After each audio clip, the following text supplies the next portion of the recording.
Break செம்மையா இருந்துச்சுல்ல. அப்பா ரொம்ப நேரம் படிச்சுட்டு அப்படியே ஒரு சும்மா அப்படி கண்ண மூடி இப்படி உட்கார்ந்தா கூட ஒரு 20 மினிட்ஸ் ஆகுது. ஆனா ஒரு 5 மினிட்ஸ் தான் ஆகுற மாதிரி இருக்கு. Break is really energising.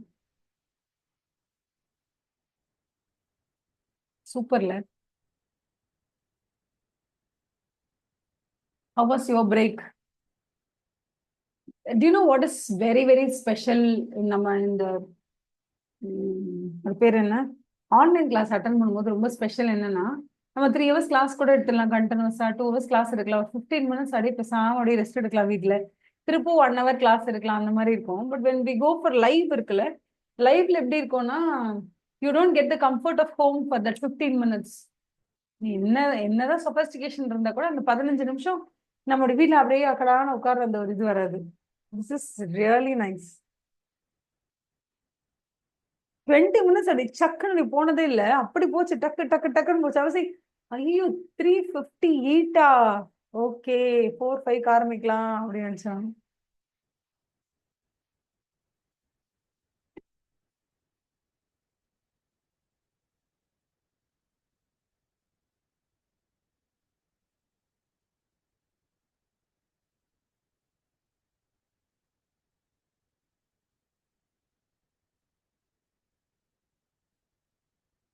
நான் வந்து பிளாக் காஃபி குடிக்கிறேன்.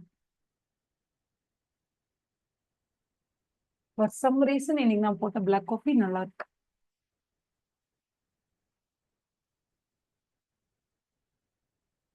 ம், சும்மா சூப்பரா இருக்கு. ஸ்டார்ட் பண்ணிடலாமா? இட்ஸ் 4:05. ம், இப்போ ஆக்சுவலா வந்து அவங்க பேசுறது என்னன்னா, இந்த ஹெட்டிங்கும் சரி இதுக்கு அடுத்த ஹெட்டிங்கும் சரி, தே டாக்கிங் அபவுட் டூ திங்ஸ். ஒன்னு வந்து டிஜிட்டல் டிரான்ஸ்ஃபர்மேஷன், இன்னொன்னு வந்து தே டாக்கிங் அபவுட் சேஞ்ச் மேனேஜ்மெண்ட் அப்படின்றத பத்தி பேசுறாங்க. இது ரெண்டுத்தையுமே நீங்க நல்லா புரிஞ்சுக்கணும்னா ஆக்சுவலி ஒரு பெர்செப்ஷன் உங்களுக்கு புரியணும். என்னன்னா, ரெண்டு லேயர் இருக்கு. ஓகேவா? ரெண்டு லேயர் இருக்கு. ஒண்ணு என்னன்னா, எப்படியுமே வந்து ஒரு மாற்றம் நிகழ போகுது. நீங்க ஆல்ரெடி ப்ரொடியூஸ் பண்ணிட்டு இருந்த ப்ராடக்ட் விட அடிஷனல் ஒரு ப்ராடக்ட் ப்ரொடியூஸ் பண்ண போறீங்க, இல்ல டெக்னாலஜியை லான்ச் பண்ண போறீங்க, இல்ல சர்வீஸ் என்னமோ ஒன்று something going to do which is completely fresh from the existing status quo. Existing status கோன்னு ஒன்று இருக்கும்ல, நம்ம வீடுனா இப்படிதான்ப்பா இதான்ப்பா இதான் நார்மாலிட்டின்னு ஒன்று இருக்கும்ல. அந்த நார்மாலிட்டில இருந்து தாண்டி வேற ஏதோ ஒன்று விஷயத்த செய்ய போறீங்க. ஸோ கண்டிப்பா அந்த இடத்துல ஃபர்ஸ்ட் லேயர் என்ன தேவைப்படும்னா, சேஞ்ச் மேனேஜ்மெண்ட்ங்கிறது ஒன்று தேவைப்படும். சேஞ்சஸ் அப்படிங்க டெல்டா தான் சேஞ்சுன்னு வச்சுக்கோங்களேன். சேஞ்ச் மேனேஜ்மெண்ட் அப்படிங்கிறது அங்க நடக்கணும். பிகாஸ் உங்க ஸ்டேட்டஸ்குள்ள இருந்து மாறி வேற ஏதோ ஒண்ணு மாத்த போறீங்க. த வே ஆஃப் டூயிங் பிசினஸ், புதுசா ப்ராடக்ட் லான்ச் பண்றது என்னமோ ஒண்ணு மாற போகுதுப்பா. அதனால சேஞ்ச் மேனேஜ்மெண்ட். இன்னொன்னு என்னன்னா, இதுல அடிஷனலா இன்னொரு லேயர் என்னன்னு வச்சுக்கோங்களேன். என்ன லேயர்னா, ஆல்ரெடி பண்ணிட்டு இருக்க பிசினஸ் நீங்க மேனுவலா அக்கௌண்டிங் மெயின்டைன் பண்ணிட்டு இருக்கீங்க, இல்ல manually something you doing something without the help of digital help இல்லாம ஏதோ ஒன்று பண்ணிட்டு இருக்கீங்கன்னு வச்சுக்கோங்களேன். இப்ப அந்த டிஜிட்டல் ஹெல்ப்போட சேர்த்து what are you going to do அப்படின்னு கேட்டா, ஒரு புது ப்ராடக்டையோ டெக்னாலஜியோ இல்ல புது சர்வீசஸையோ என்னமோ ஒன்று நீங்க லான்ச் பண்ண போறீங்க with help of digital help. அப்ப லேயர் நம்பர் 1 ஜென்ரலாவே மாற்றம் நிகழும் பொழுது நீங்க என்ன செய்யணும்னா, change management is compulsory. Number 2, அதுவும் டிஜிட்டல் டெக்னாலஜியை நீங்க யூஸ் பண்ணி ஏதோ ப்ராடக்டோ சர்வீசஸையோ லான்ச் பண்ணும் பொழுது அங்க என்ன நடக்குதுன்னா, you are transforming your business from a normal சினாரியோல இருந்து நீங்க டிஜிட்டல் டிரான்ஸ்ஃபர்மேஷனுக்கு மாறுறீங்க.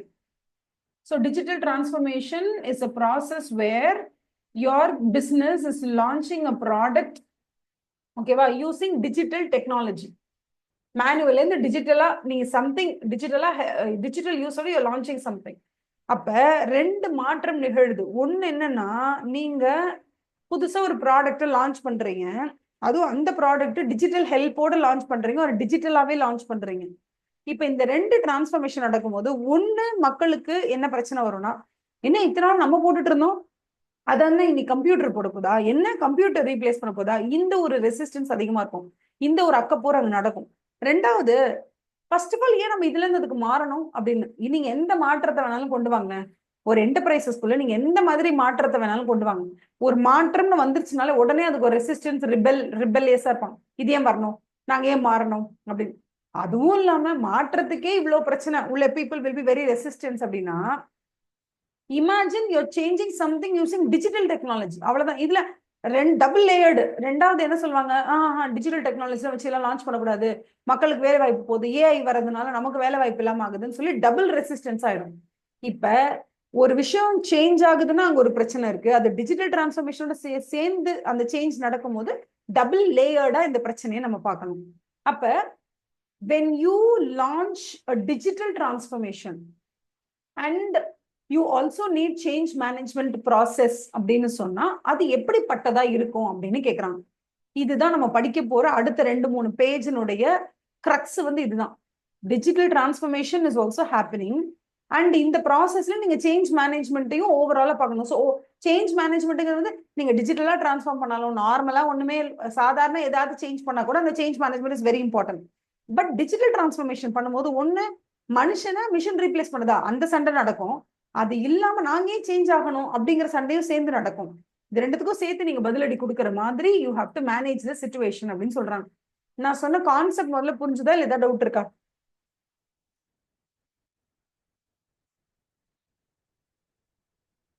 இல்ல படிங்க, ஃபர்ஸ்ட் லைன் எழுதிருக்காங்க பாருங்க. டிஜிட்டல் டெக்னாலஜியை யூஸ் பண்ணி ஃப்ரெஷ்ஷா புதுசா இல்ல ஆல்ரெடி இருக்கிற ப்ராடக்ட்ல இருந்து என்டையர்லி வித்தியாசமா ஒரு ப்ராடக்டையோ ஒரு சர்வீஸையோ நீங்க தயாரிச்சு உற்பத்தி பண்ணி வெளியில சேல் பண்ண போறீங்கன்னா that is called as digital transformation. அதுக்கப்புறம் ஒரு நீங்க செஞ்சுட்டு இருக்க ஸ்டேட்டஸ் கோல இருந்து ஏதாவது மாறுது அப்படின்னாலும் அந்த இடத்துல சேஞ்ச் மேனேஜ்மெண்ட் அப்படிங்கிறது அவசியம். ஸோ டிஜிட்டல் டிரான்ஸ்ஃபர்மேஷன் நடக்கும்போது சேஞ்ச் மேனேஜ்மெண்ட்டினுடைய பங்களிப்பு இன்னுமே டபுளா இருக்கணும். எஃபர்ட் ரொம்ப டபுளா போடணும் சேஞ்ச் மேனேஜ்மெண்ட். ஏன்னா this is not just like any other ஏதோ ஒரு சேஞ்ச் மேனேஜ்மெண்ட் மாதிரி இது நார்மல் சேஞ்ச் மேனேஜ்மெண்ட் கிடையாது. இந்த இடத்துல சேஞ்சும் நடக்குது, அந்த சேஞ்ச் டிஜிட்டல் டிரான்ஸ்ஃபர்மேஷன் மூலியமா நடக்கிறதுனால இந்த இடத்துல டபுள் லேயர்டா நம்ம வந்து என்ன பண்ணணும், சேஞ்ச் மேனேஜ்மெண்ட் ப்ராசஸ் பார்க்கணும். இப்ப என்ன சொல்றாங்க, 4 எசென்ஷியல் எலிமெண்ட் இருக்காமா.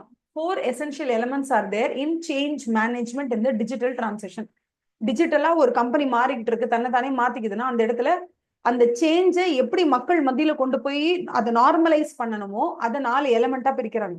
நம்பர் 1, எதற்காக மாறுகிறாய் அதை கவனிங்க. First one, why are you transforming? எதுக்காக நீங்க மாறுறீங்க? why is the digital transformation happening? அதை முதல்ல டிஃபைன் பண்ணுங்க. ஏன்னா ஒரு விஷயத்தை ஏன் செய்யறோம்னு தெரியாம அது நம்மளால திருத்தமா செய்ய முடியாது. என்ன பர்பஸ்க்காக செய்யறோம்னு தெரியணும். So number 1 is that no the purpose of transformation. What is a purpose, அது தெரிஞ்சுக்கோங்க. நம்பர் 2, இப்ப நீங்க எந்த இடத்துல இருக்கீங்க, நோ வேர் யூ ஆர். அந்த நீங்க எங்க போகணும் அந்த டெஸ்டினேஷனை சொல்லுங்க. நடுவுல இருக்கிற கேப் இருக்குல்ல அதை முதல்ல மெஷர் பண்ணுங்க. அந்த கேப்பை அனலைஸ் பண்ணுங்க.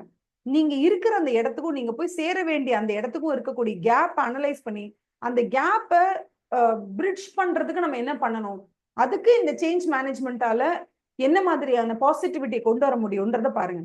ஸோ ஃபர்ஸ்ட் கரண்ட் ஸ்டேட்டை மார்க் பண்ணிக்கோங்க, கேப் அனலைஸ் பண்ணி ஐடென்டிஃபை பண்ணிக்கோங்க எவ்வளவு கேப் இருக்குன்னு. அதுக்கப்புறம் நீங்க எங்க போய் ரீச் பண்ணணுமோ அந்த டிசையர்ட் ஸ்டேட்டை ரீச் பண்ணிக்கோங்க. So current state, desired state, இதுக்கு நடுவில் இருக்க கேப். இந்த கேப்பை நீங்க how do you call it, bridging னு சொல்லுவோம். what is called as bridging? bridging இதுக்கும் அதுக்கும் நல்ல பாலம் கட்டுறது. so this is called as road map.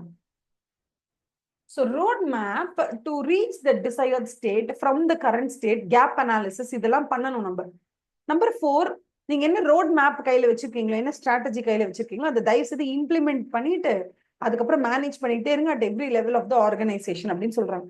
ஒரு தடவை படிச்சுக்கோங்க. what are the 4 elements in the change management and digital transformation? Number 1, know the purpose of transformation.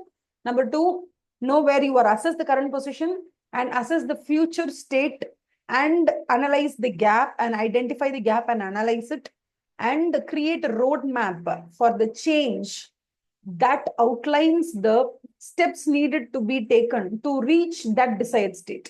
அதுக்கப்புறமா இந்த ப்ராசஸ்ல இந்த சேஞ்ச் இம்ப்ளிமெண்டேஷன் பண்ற ப்ராசஸ்ல அங்கங்க நிப்பாட்டி நீங்க கரெக்டா தான் வேலை பார்த்துட்டு இருக்கீங்கன்னு ஒரு உங்களை நீங்களே மானிட்டர் பண்ணி மேனேஜ் பண்ணிக்கோங்க at all the levels of the organization.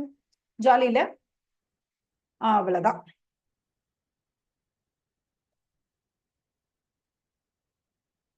if you have any doubts you can ask me.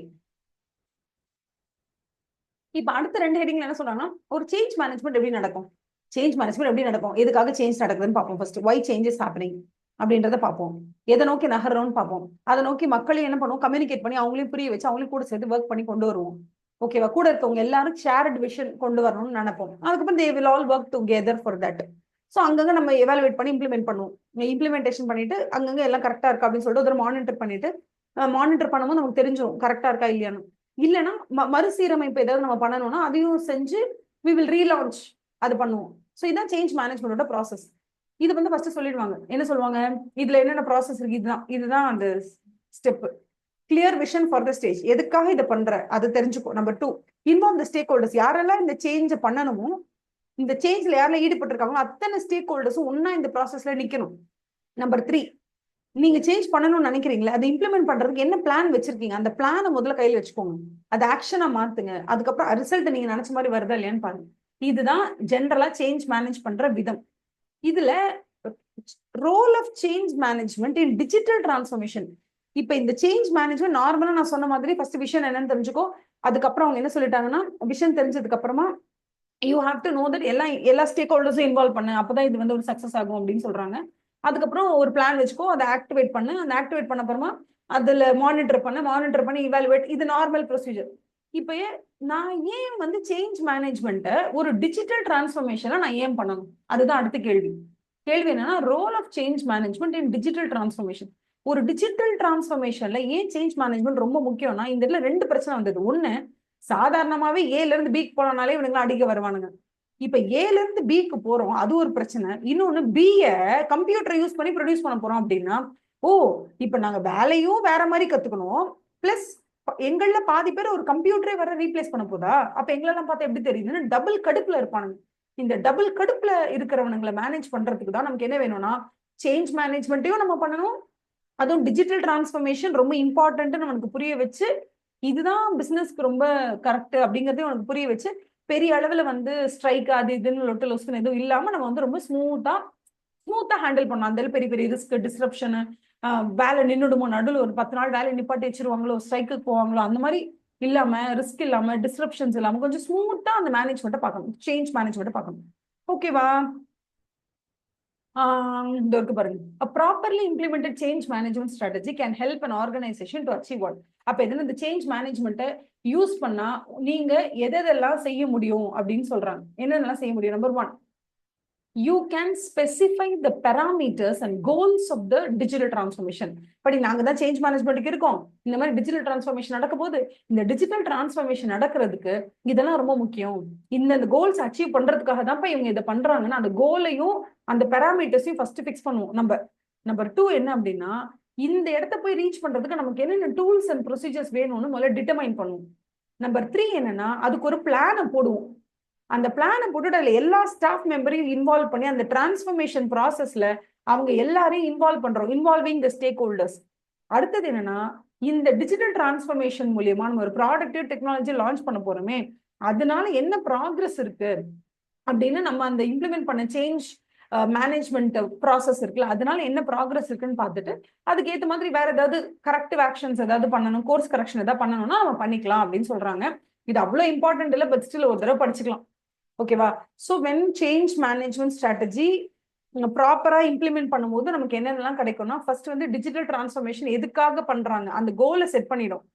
Number 2 என்னன்னா, அதுக்குன்னு ப்ரொசீஜர்ஸ் அண்ட் டூல்ஸ் என்னென்ன ஹெல்ப் ஆகும், what are the determine which procedures and tools need to be modified. அதை போய் நம்ம reach ஆகணும், நம்ம எதெல்லாம் மாத்திக்கிறோம், what is the change that is needed in us. அதுக்கு ஒரு பிளானை போடுவாங்க, அதை எக்ஸிக்யூட்டும் பண்ணுவாங்க, ஸ்டாஃப் மெம்பர்ஸ் எல்லாரையும் இன்வால்வ் பண்ணுவாங்க, involving all the stakeholders. அப்புறம் இதுல ப்ராக்ரஸ் ஏதாவது இருக்கான்னு ட்ராக் பண்ணுவாங்க, ஏதாவது மிஸ்டேக்ஸ் இருந்துச்சுன்னா கோர்ஸ் கரெக்ஷன் பண்ணுவாங்க. இது எல்லாத்தையுமே பண்ணுவாங்க. இதெல்லாம் செம்ம முக்கியம் இருக்கு, வேற பார்க்கலாமா? அடுத்தது change management strategies for digital transformation. ஹபாடா, இப்பதான் ஏதோ ஒரு பிளாக் லெட்டர்ஸ் வந்திருக்கானுங்க, போல்டு லெட்டர்ஸ்க்கு.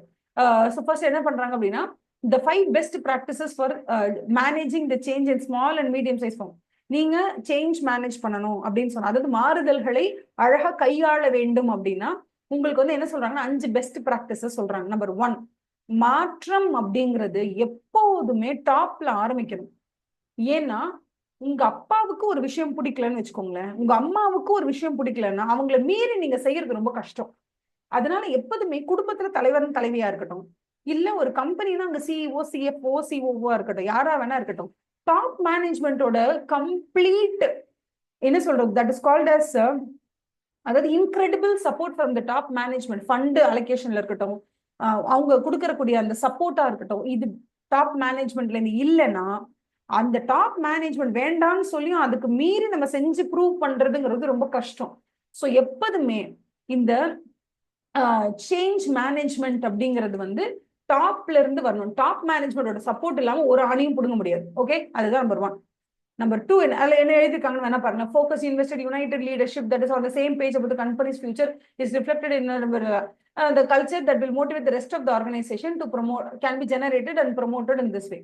டாப்ல ஒரு விஷயத்த நினைக்கிறாங்கன்னா அது எல்லாராலையும் ஈஸியா செய்ய முடியும். நான் கள நிலவரத்துல நான் கீழே இருக்கேன், நான் லோவர் லெவல் ஆஃப் மேனேஜ்மெண்ட், நான் இதை நடத்தணும்னு நினைக்கிறேன்னா அந்த டாப் லெவல்ல நான் சொல்லி எல்லாம் புரிய வைக்க முடியாது. It's very difficult.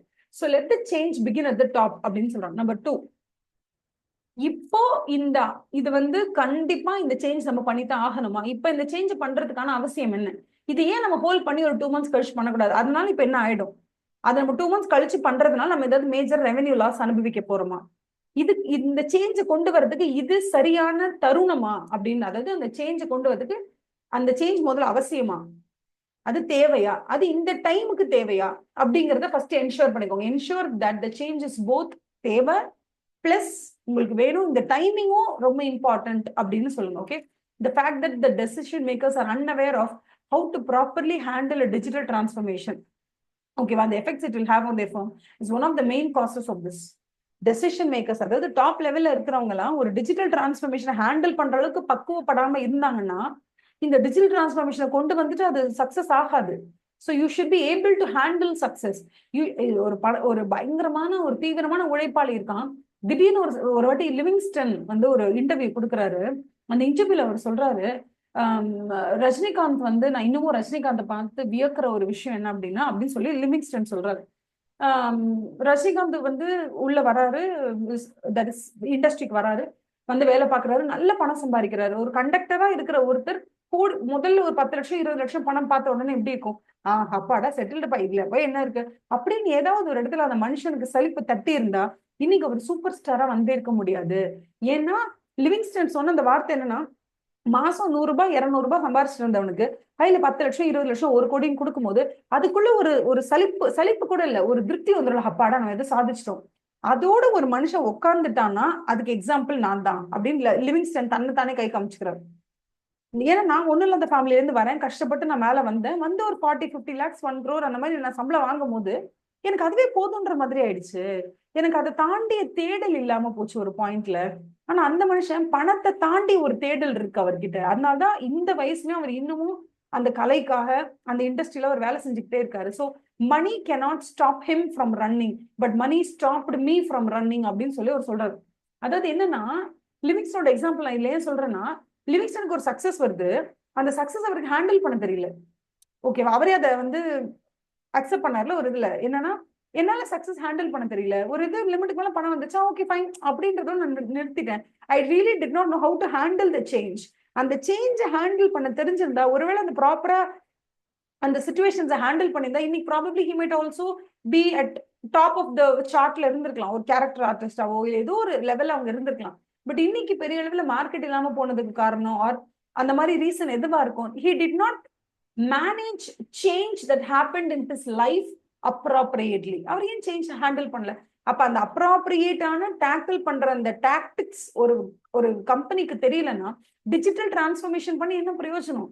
If you are totally unaware of how to properly handle digital transformation then it will be not a சக்சஸ்ன்றாங்க. இதுதான் நம்பர் 2. ஸோ எப்பவுமே ஸ்ட்ராட்டஜிக் சேஞ்ச் வந்து should always happen at the top. So digital transformation நடக்கும்போது change மேனேஜ்மெண்ட்டுங்கிறது டாப்ல start பண்ணணும். அப்பதான் மற்றவங்க எல்லாருக்கும் அந்த சப்போர்ட் கிடைக்கும். நம்பர் 2 வந்து அது ரொம்ப அவசியமா அப்படின்னு பார்த்துட்டு ஸ்டார்ட் பண்ணுங்க.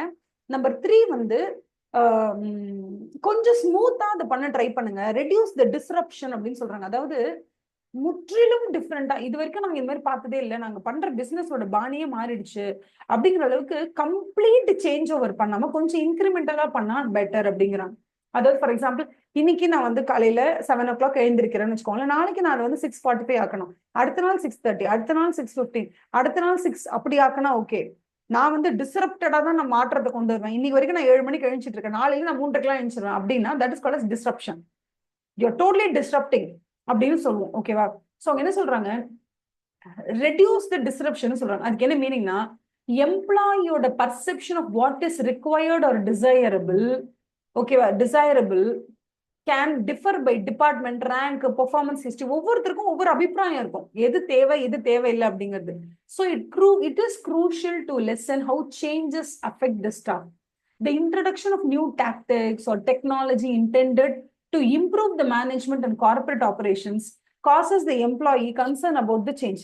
It is possible to reduce the workplace disruption by what அப்படின்னா, ரொம்ப சிம்பிள். என்னன்னா, ஒரு மாற்றத்தை நீ கொண்டு வா, ஆனா ஓவர் நைட்ல கொண்டு வராத அப்படின்னு சொல்றாங்க. Don't bring in the change all of a sudden அன்அனௌன்ஸ்டா. இன்னைக்கு வந்துட்டு நாளைக்கு இந்த 100 பேர் ஃபயர்ட், அவ்வளவுதான், வேலை கிடையாது உங்களுக்கு, போங்க அப்படின்னு சொல்லாதீங்க. ஒருத்தருக்கு சிக்னல் கொடுத்தாலே தெரிஞ்சிடும். நம்ம ரொம்ப சிம்பிள். நம்ம ஆபீஸ்ல ஒர்க் பண்ணும் போதே அவங்க சொல்லுவாங்க, அவங்க கொடுக்குற நிறைய கியூ, நிறைய சிக்னல்ஸ், நிறைய பிஹேவியரல் ஆட்டிடியூட்ஸ்ல நமக்கு தெரியும், they don't want us, they might remove us, they might fire us, I better look out for job outside. அந்த மாதிரி சிக்னல்ஸை ஒரு 6 மாசம் கொடுத்துக்கிட்டே இருங்க. கொடுக்கும் போதே அங்க இருக்கிற பீப்புள் வந்து கொஞ்சம் எக்விப் ஆயிடுவாங்க. ஓகே, மைண்ட் செட் அளவுல ரெடி ஆயிடுவாங்க. Okay, this is the thing that is going to happen in 3 months. என்ன வந்து வேலையை விட்டு தூக்க நிறைய வாய்ப்பு இருக்கு. ஃபார் எக்ஸாம்பிள், சும்மாவே வந்து பேசுங்க, ஐயோ ரிசெஷன் வேற போயிட்டு இருக்கு, எல்லா கம்பெனியும் ஆள் தூக்குறாங்க, நமக்கு வேற தூக்குவாங்களா என்னன்னு தெரியல, it is better to be prepared, என்ன பண்றது ஏது பண்றதுன்ற மாதிரி make people beware of the upcoming events, beware of the upcoming situation, keep them well prepared. அவங்கள நீங்க ப்ரிப்பேர்டா வச்சிருந்தா மட்டும்தான் ஒரு மாற்றத்தை உங்களால பெரிய அளவுல வந்து ஒரு என்ன சொல்றது, பெரிய அளவுல ஒரு எழுச்சி இல்லாம, பிரச்சனை இல்லாம பண்ண முடியும். ஸோ மேக் ஷுர் தட் அவங்கள எந்த ஒரு how do you call getting the word out early and preparing for some interruption. இந்த மாதிரி நடக்க வாய்ப்பு இருக்கு, வேலை போக வாய்ப்பு இருக்கு, ரிசெஷன் இஸ் கமிங் அப். இது மாதிரி யூஎஸ்ல எல்லாம் ஆல்ரெடி ரிசெஷன் வந்துருச்சு. ஆர்டிபிஷியல் இன்டெலிஜென்ஸ் எல்லாம் யூஸ் பண்றாங்க. இப்ப ஒரு மெஷின் கேன் ரீப்ளேஸ் 100 பீப்புளா. நம்ம மேனேஜ்மெண்ட் வேற இப்பதான் வந்து பேசிட்டு இருக்காங்க, மிஷின் வாங்கணுமா என்னன்னு, I don't know how the things are going to turn out அப்படிங்கிற மாதிரி. Get the word out early. சீக்கிரமா வந்து பேச்சு அந்த மாதிரி ஒரு காசிப் ஸ்டார்ட் பண்ணி விடுங்க. ஒரு இன்ஃபார்மலா ஒரு ஒரு ஒரு விஷயத்த முதல்ல வந்து என்ன பண்ணுங்கன்னா புழக்கத்துல விடுங்க. சர்க்குலேட் சம் இன்ஃபர்மேஷன், லீகலான உண்மையான இன்ஃபர்மேஷனை காசிப்பா சர்க்குலேட் பண்ண விடுங்க. That will prepare people for a bigger surprise. So நீங்க பிக்கஸ்ட் சர்ப்ரைஸ் கொடுத்தா கூட அவங்க பெருசா சர்ப்ரைஸ் ஆக மாட்டாங்க, பிகாஸ் தேவர் ஆல்ரெடி எக்ஸ்பெக்டிங். அந்த எக்ஸ்பெக்டேஷன் அவங்க கிட்ட கொடுங்கன்னு சொல்றாங்க. அதே மாதிரி giving the staff members the knowledge and tools they need to adjust with change. சில நேரங்கள்ல நீங்க ஆழத்துல தூக்க போறது இல்லை, பட் அவங்களோட போர்ட்ஃபோலியோ மாத்த போறீங்க. இது வரைக்கும் பிடி டீச்சரா ஒருத்தவங்க இருக்கிறாங்க, இல்ல ரொம்ப சிம்பிள். ஃபார் எக்ஸாம்பிள், ஏர் ஹோஸ்டஸா ஒருத்தவங்க போய் ஜாயின் பண்றாங்க. ஒரு 18 வயசுல ஒரு கேர்ள் வந்து she's joining us air hostess. She's around 40 years of age வச்சுக்கோங்களேன். ஒரு பாயிண்ட்ல 40 years of age அப்புறமா ஏர் ஹோஸ்டஸ் அவங்க வச்சுக்க மாட்டாங்க, அவங்க வேற ஏதாவது ஒரு போர்ட்ஃபோலியோல மாத்தி விட்டுருவாங்க. இப்ப நீங்க என்ன பண்ணணும்னா, திடீர்னு போய் 40 வயசு அவங்க கிட்ட போய் நீங்க இனிமே ஏர் ஹோஸ்டஸ் இல்ல, இனிமே நீங்க வந்து யூ கிரவுண்டட் இந்த சென்ஸ், நீங்க வந்து இனிமே சும்மா என்ன பண்ணுங்க, ஒரு ட்ரெயினரா இருங்க, ட்ரெயினரா வந்து புது ஏர் ஹோஸ்டஸ்லாம் நீங்க சொல்லிக் கொடுங்க அப்படின்னு திடீர்னு அவங்களை நீங்க மாத்துறீங்கன்னு வச்சுக்கோங்களேன், அவங்களுக்கு ஷாக்கா இருக்கும். நீங்க என்ன பண்ணணும்னா, you have to give them beyond 40 years இருக்கிறவங்க எல்லாம் ப்ராபப்ளி மாத்த வாய்ப்பு இருக்குன்னு நினைக்கிறேன். அந்த மாதிரி மேனேஜ்மெண்ட் பேசிட்டு இருக்காங்க. சோ இப்போ வந்து ப்ரிஃபரபிள் ஏஜ் குரூப் வந்து 18 to 28 தான் வச்சிருக்காங்களே. அப்படி பார்த்தா 30-35 இருக்கிறவங்க எல்லாமே கொஞ்சம் பேனிக் ஆறாங்க. அந்த மாதிரி கிவ் தி ஸ்டாஃப் மெம்பர்ஸ் ஒரு understanding about their role change. இனிமே இவங்களாம் ஹேர் ஹோஸ்டஸ் கிடையாது, இனிமே இவங்களாம் வேற டிபார்ட்மெண்ட்ல டிரான்ஸ்ஃபர் ஆயிடுவாங்க. So you can't be the same air hostess for the next 40 years because air hostess requires some kind of presentable kind of thing, whatever you want. But உங்களோட portfolio மாற போகுது அப்படின்னும் போது அதை முன்னாடியே ஸ்டாஃப் மெம்பர்ஸ்க்கு சொல்லுவீங்க. What kind of change are they expected to undergo, அதை சொல்லுவீங்க.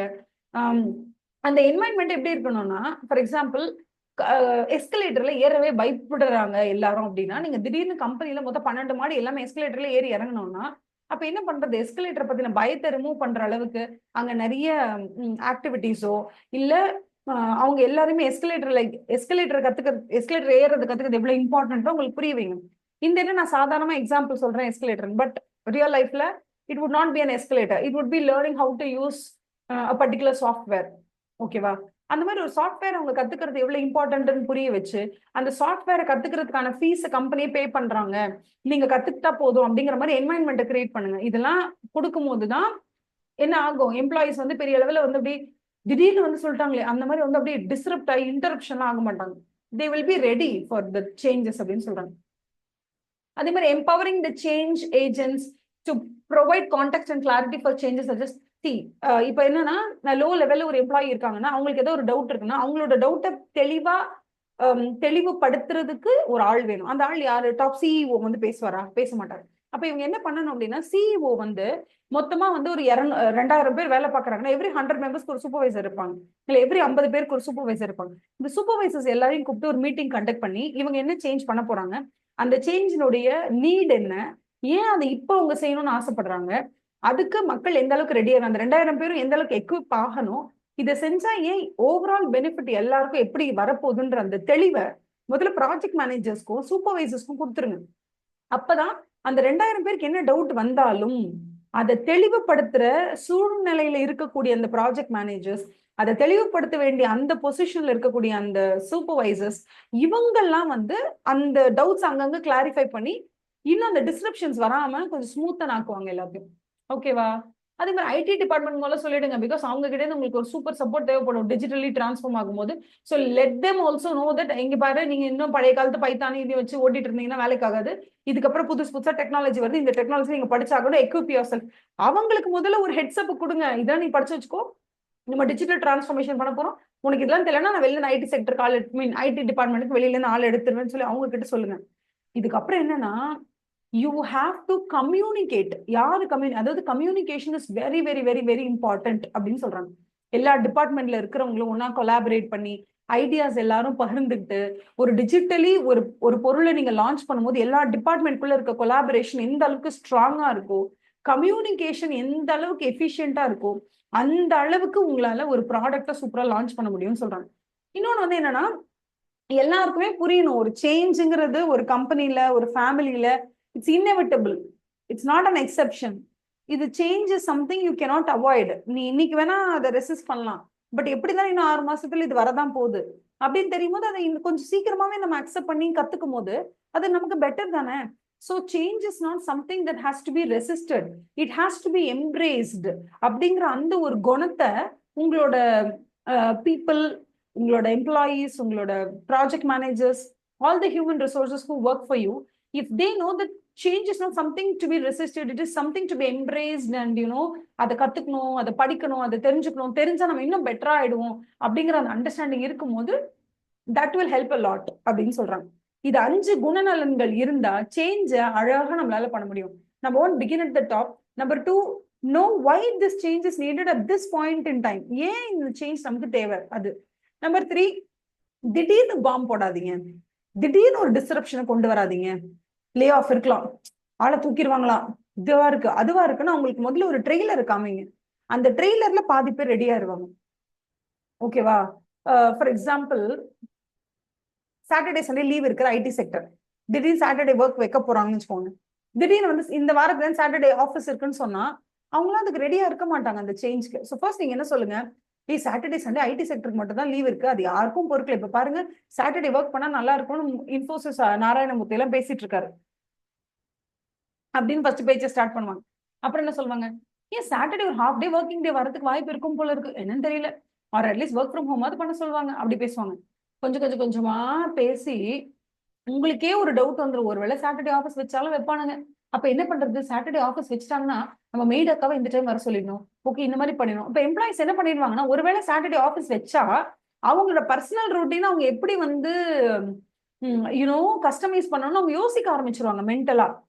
அப்ப மென்டலி அவங்க ரெடி ஆகும்போது ஒரு 6 மாசம் கழிச்சு நீங்க அதை கொண்டு வந்தா கூட அது அவங்களுக்கு ஒரு பெரிய சர்ப்ரைஸா இருக்காது.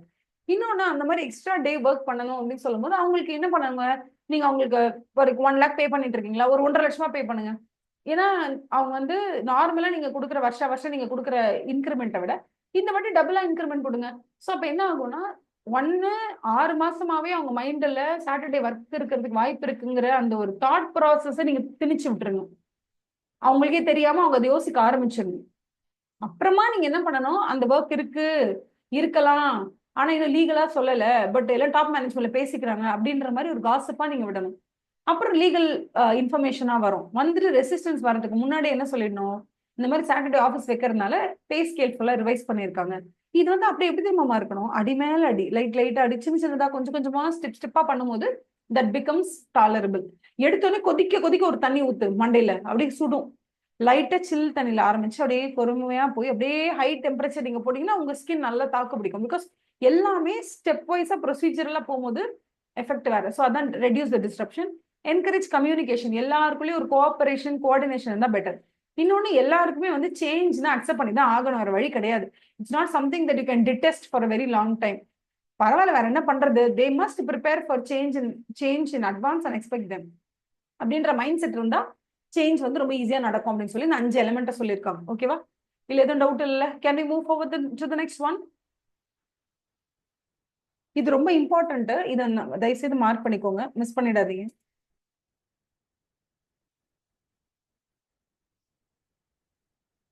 How to manage change during digital transformation. டிஜிட்டலா ஒரு டிரான்ஸ்ஃபர்மேஷன் நடக்குதுன்னா அந்த டிஜிட்டல் டிரான்ஸ்ஃபர்மேஷன் நடக்கும் பொழுது how do you manage the change? அந்த சேஞ்ச் எப்படி நீங்க மேனேஜ் பண்ணுவீங்கன்னு கேட்குறாங்க. இதுவும் அதே டபுள் லேயர் தான். மொத்தம் எத்தனை ஸ்டெப் இருக்குன்னு பார்த்துக்கோங்க. 5 ஸ்டெப் தான். ஸ்டெப் நம்பர் 1, இந்த டிஜிட்டல் டிரான்ஸ்ஃபர்மேஷன் ஏன் செய்யறான்? What is the purpose? இந்த பர்பஸ்க்கு தான் எய்ம்ஸ் அப்ஜெக்டிவ்ஸ் சொல்றோம். What is the purpose? What is the aim? What is objective? What is the vision? இந்த டிஜிட்டல் டிரான்ஸ்ஃபர்மேஷன் பண்றதுனுடைய பர்பஸ் என்ன? Number 1. Number 2, always always always communicate. நீ தயவு செய்து என்ன நினைக்கிறியோ அது உன்கிட்ட இருக்கக்கூடிய மக்கள் கிட்ட you keep communicating to them. Because நீ கம்யூனிகேட்டே பண்ணாம திடீர்னு ஒரு நாள் இது மாறுதுன்னு வந்து சொல்லும் போது அவங்களால அதை அக்செப்டே பண்ண முடியாது. So it might be challenging for people to accept change in single day and adjust to it. Rather, it should be dropped like droplets of ஒரு பாம் வந்து 100 mg இருக்குன்னு வச்சுக்கோங்களேன். அந்த 100 mg 1 mg-ஆ நீங்க போட்டீங்கன்னா அந்த டிஸ்ட்ரக்ஷன் இருக்கும். But still people will still be able to respond to it, resilient to it. அவங்களால பண்ண முடியும். அவங்களுக்கு அந்த டைம் கொடுங்க அப்படின்னு சொல்றாங்க.